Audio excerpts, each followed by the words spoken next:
Everyone, welcome back to you विद्यार्थी। I am Akanksha, your English teacher, और हम कर रहे हैं आपके इस चैप्टर के आगे के क्वेश्चन आंसर्स जो कि कंटिन्यू हो रहे हैं, ये वही वाले हैं।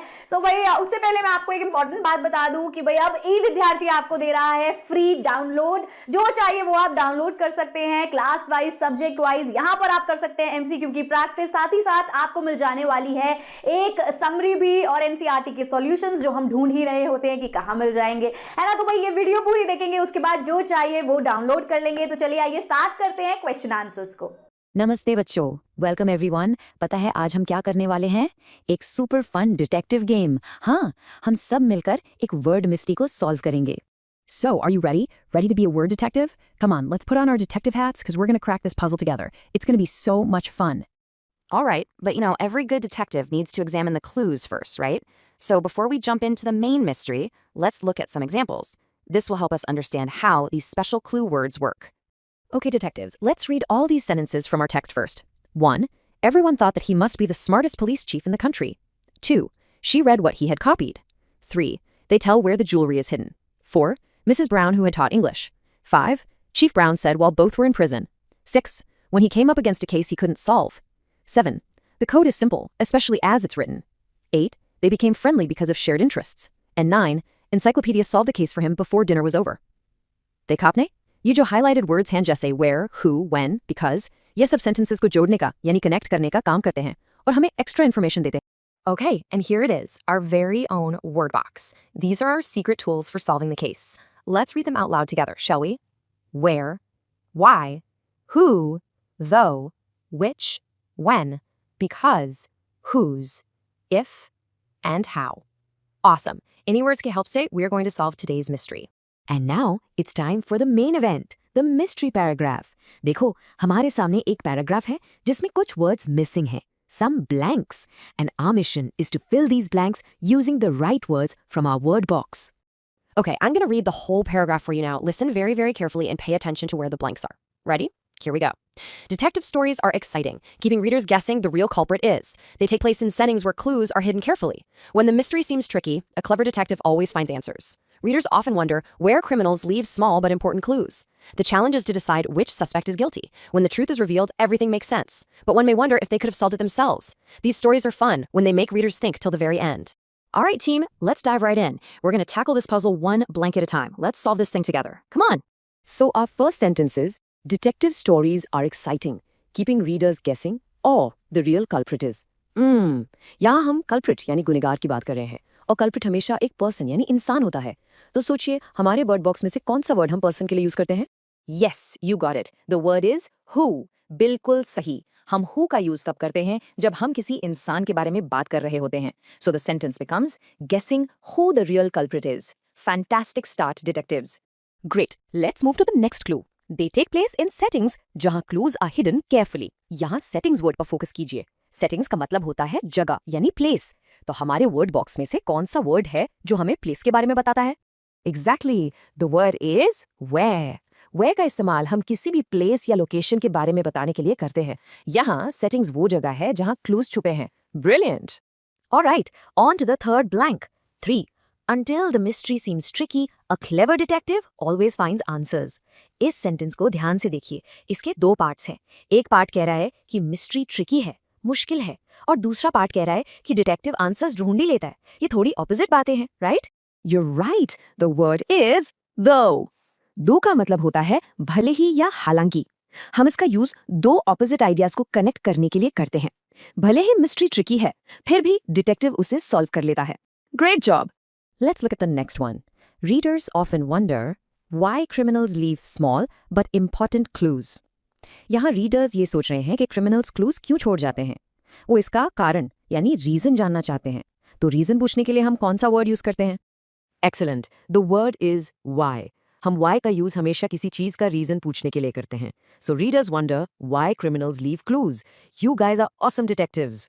Okay, blank number 5. The challenge is to decide ways suspect is guilty. Imagine कीजिए हमारे पास कुछ suspects हैं और हमें उनमें से एक को चुनना है. So जब हमें ग्रुप में से चॉइस करनी हो तब हम कौन सा वर्ड यूज करते हैं? That's it. The word is which. हम which का यूज तब करते हैं जब हमें कुछ ऑप्शंस में से एक को चूज करना होता है. यहाँ डिसाइड करना है कि which suspect is guilty. Perfect. Next up, जब the truth is revealed, everything makes sense. इस सेंटेंस में उस मोमेंट या टाइम की बात हो रही है जब सच सामने आता है. So, टाइम के बारे में बताने वाला कौन सा वर्ड है हमारे वर्ड बॉक्स में? Absolutely, the word is when. When का use हम किसी specific time के लिए करते हैं. जब सच सामने आता है, यानी when the truth is revealed, तब सारी चीजें clear हो जाती हैं. Alright, the seventh blank says, but one may wonder, V7, they could have solved it themselves. यहाँ एक possibility, एक शर्त की बात हो रही है. रीडर सोच रहा है कि अगर वो कोशिश करता तो क्या वो खुद सॉल्व कर पाता. तो इस अगर के लिए हम कौन सा वर्ड यूज करेंगे? That's absolutely right. The word is if. If का use हम किसी condition या possibility को बताने के लिए करते हैं, जिसका मतलब अगर होता है. So one may wonder if they could have solved it. We're almost there. And here we are, the final clue. These stories are fun because they make readers think till the very end. यह sentence हमें बता रहा है कि ये stories fun क्यों हैं, उनके फन होने का रीजन क्या है. सो रीजन बताने के लिए हम कौन सा वर्ड यूज करते हैं? Brilliant. The word is because. Because का यूज हम हमेशा किसी चीज का रीजन या वजह बताने के लिए करते हैं. The stories are fun because they make us think. VI. Combine the following pairs of sentences using the word given in brackets. तो इसका मतलब है कि हमें दो अलग अलग सेंटेंसेस को जोड़कर एक सेंटेंस बनाना है और उन्हें जोड़ने के लिए हमें ब्रैकेट में दिए गए स्पेशल वर्ड का इस्तेमाल करना है. ये बहुत ईजी है, चलो शुरू करें. ठीक है, तो ये रहा हमारा पहला क्वेश्चन. इसमें हमें दैट वर्ड का यूज करके सेंटेंसेस को कंबाइन करना है. We gave him the signal. He was waiting for the signal. That. अब आप जरा सोचिए, इन दो सेंटेंसेस को दैट से कैसे जोड़ सकते हैं? थोड़ा सा टाइम लीजिए और अपनी नोटबुक में से ट्राई कीजिए. We gave him the signal that he was waiting for. देखा कितना आसान था ना. यहाँ दैट ने दोनों सेंटेंसेस को जोड़ दिया है. आपने नोटिस किया दूसरे सेंटेंस में द सिग्नल वर्ड रिपीट हो रहा था, तो दैट ने उसको रिप्लेस कर दिया और एक लंबा स्मूथ सेंटेंस बना दिया. चलो अब इसको अपनी नोटबुक में लिख लो. बहुत अच्छा, अब अगले क्वेश्चन पर चलते हैं. इस बार हम वेयर वर्ड का यूज करेंगे. Ready? 2. We went to a place. The incident occurred there. Where? सोचो. Where वर्ड का यूज करके इन दोनों सेंटेंसेस को हम कैसे एक बना सकते हैं? We went to the place where the incident occurred. Excellent. जैसा कि आप जानते हैं where हम जगह यानी कि प्लेस के लिए यूज करते हैं, तो इसने दूसरे सेंटेंस के वर्ड there को हटा दिया और दोनों सेंटेंसेस को परफेक्टली कनेक्ट कर दिया. सिंपल है ना? वेरी गुड, आप लोग बहुत अच्छा कर रहे हो. चलो अब क्वेश्चन नंबर 3 देखते हैं. इसमें हम कनेक्टर वर्ड who का यूज करेंगे. 3. Teacher said she would retire soon. She is now nearly 60. Who? ये थोड़ा सा अलग है. ध्यान से सोचिए, who को हम कहाँ फिट करेंगे? Answer. Teacher who is now nearly 60 said she would retire soon. यहाँ देखिए, who हम हमेशा लोगों यानी people के लिए यूज करते हैं. जो दूसरा सेंटेंस है she is now nearly 60, ये हमें टीचर के बारे में एक्स्ट्रा इन्फॉर्मेशन दे रहा है, तो हमने उस एक्स्ट्रा इन्फॉर्मेशन को who के साथ सीधा टीचर के बाद डाल दिया. इससे सेंटेंस का मतलब और भी क्लियर हो गया. शाबाश, यू आर डूइंग ग्रेट. अब आखिरी क्वेश्चन आ गया है जिसमें हम when यूज करेंगे. 4. It was the day. Half the class was absent. When?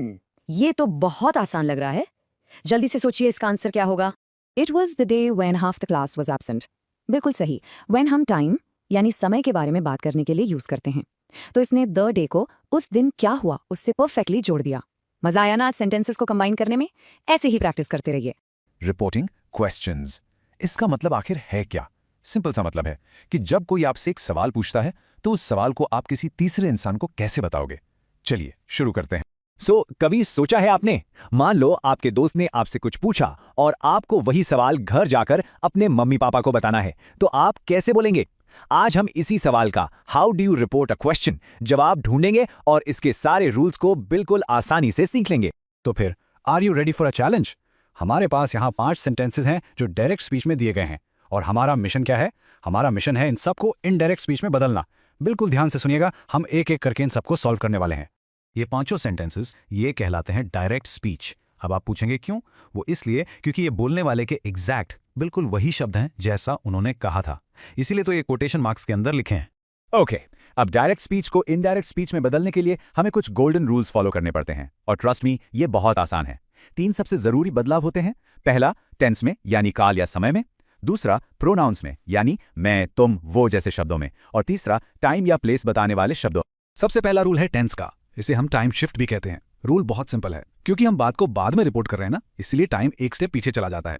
तो अगर बात प्रेजेंट टेंस में है तो रिपोर्ट करते वक्त वो पास्ट टेंस बन जाएगी, और अगर बात पहले से ही पास्ट टेंस में है तो वो बन जाएगी पास्ट परफेक्ट। इस स्लाइड को ध्यान से देखिए, आपको सारे चेंजेस एकदम क्लियर हो जाएंगे। दूसरा गोल्डन रूल है प्रोनाउंस का। ये तो कॉमन सेंस है ना? जब आप किसी और की बात बता रहे हैं तो मैं और तुम तो बदलेंगे ही, आखिर आप वो इंसान नहीं हैं। इसलिए आई बन जाता है ही या शी, वी बन जाता है दे। सिंपल है ना? बेसिकली हम स्पीकर का पर्सपेक्टिव बदल रहे हैं। और हमारा तीसरा रूल है टाइम और प्लेस के शब्दों का। क्योंकि हम वो बात बाद में और शायद किसी और जगह पर बता रहे हैं तो नाउ बन जाता है देन, टुडे बन जाता है दैट डे, और हियर बन जाता है देयर। लॉजिक समझ आ रहा है ना? It's all about changing the perspective of time and place. तो अब हमें अपने गोल्डन रूल्स पता चल गए हैं। अब हम देखते हैं कि इन रूल्स को यूज करके क्वेश्चंस को रिपोर्ट कैसे करना है। बेसिकली क्वेश्चंस दो तरह के होते हैं और उन्हें बदलने के लिए हम 7 यानी 7 बहुत ही आसान स्टेप्स फॉलो करेंगे। चलिए देखते हैं। तो ये हैं वो दो तरह के क्वेश्चंस। पहले हैं WH क्वेश्चंस। इनकी पहचान बहुत आसान है, ये व्हाट, व्हेन, वेयर, व्हाई या हाउ जैसे शब्दों से शुरू होते हैं। और दूसरे हैं येस नो क्वेश्चंस, जिनका जवाब हम सिर्फ हाँ या ना में दे सकते हैं। For example, are you happy? और ये हैं हमारे 7 सिंपल स्टेप्स। डोंट वरी, ये लिस्ट देखकर घबराना नहीं है, हम इनको प्रैक्टिस करते करते ही सीखेंगे। मोटी मोटी बात यह है कि हम सेट को आस्क में बदलेंगे, सवाल को एक सिंपल स्टेटमेंट बनाएंगे, क्वेश्चन मार्क हटा देंगे और क्वेश्चन के टाइप के हिसाब से WH वर्ड या फिर इफ का यूज करेंगे। रेडी हैं ट्राई करने के लिए? चलिए, रूल्स हमने समझ लिए हैं and now it's time to put them into action. अब हम अपने 5 चैलेंज सेंटेंसेस को एक एक करके सॉल्व करेंगे। अपनी नोटबुक और पेन बिल्कुल तैयार रखिए। Let's begin. Okay, so here's our first question. It says, "What's suspicious about that?" Mrs. Brown asked. सबसे पहले आइडेंटिफाई करो ये कौन सा क्वेश्चन है। इसकी शुरुआत what से हो रही है तो ये एक वह क्वेश्चन है। बिल्कुल सही। तो हम शुरू करेंगे मिसेस ब्राउन आस्क्ड से। इसके बाद क्या आएगा? याद रखिए, हमें 2 चीजें करनी है, क्वेश्चन को स्टेटमेंट बनाना है और टेंस को चेंज करना है। यहाँ व्हाट्स का मतलब है व्हाट इज, तो इसका क्या बनेगा? अपनी नोटबुक में लिखने की कोशिश कीजिए। And the correct answer is, Mrs. Brown asked what was suspicious about that. देखा आपने, हमने what को कनेक्टर की तरह यूज किया।